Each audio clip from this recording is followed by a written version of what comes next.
Okay, this is to demonstrate how the S-bins are used. The construction of an S-bin starts with the pallet base, which is here. Just tip it up so I can see the yellow locks the other way around. The S-bin pallet is equipped with these yellow locks, which are quite easy to operate on both the base and the lid. But here's the base, and there is then the lid with the hatch in it, the wall, the bag, and the floor there, which goes in the on top of the base to prevent contents falling into the feet. So now we put it together.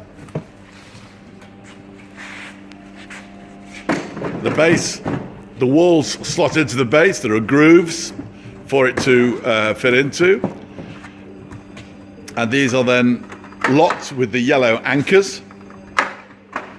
It is that simple. Then the floor goes in. The floor is disposable. The lid has a hatch which simply gets bashed out.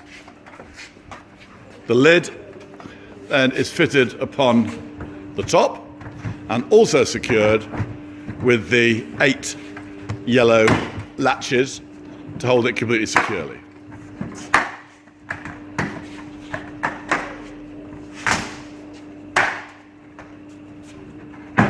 It has to fit in the groove, as you can see. Then a strong leak-proof bag is inserted into the bin through the aperture, and the S-bin at this point is now ready for filling. In its current use, which is salmon, this bin is placed exactly like this underneath the graders, and 200 kilos of slush ice are poured in through the hole, which then sort of half fills the bin. Then the whole salmon are literally poured in, and the salmon are suspended within the ice. So it's not a case of fish on the bottom being squashed by ice. The salmon are held sort of floating within the liquid ice. Then the bag is secured at the top, like so. The hatch is replaced,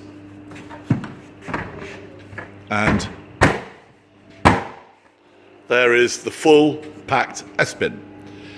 It gets transported like that off to its destination. For decanting, the lid is simply taken off,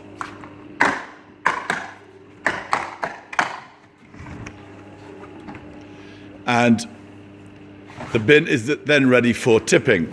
Just a sec. Take the bag out. If you tip, can you just tip up the pallet so I can see underneath it? My way, my way, so that I can see underneath it. That's it. Notice the pallet further. The pallet does not have struts connecting the legs.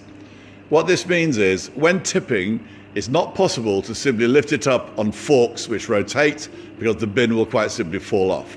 So it has to be tipped on special, correct machinery so that the pallet and the bin remains intact. Okay, put it down again.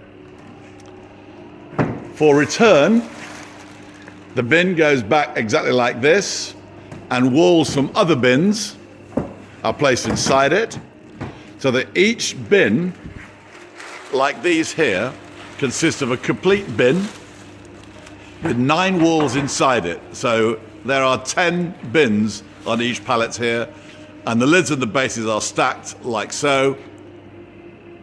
The lid then gets put back on, back to the sender. And that is how you use S-bins.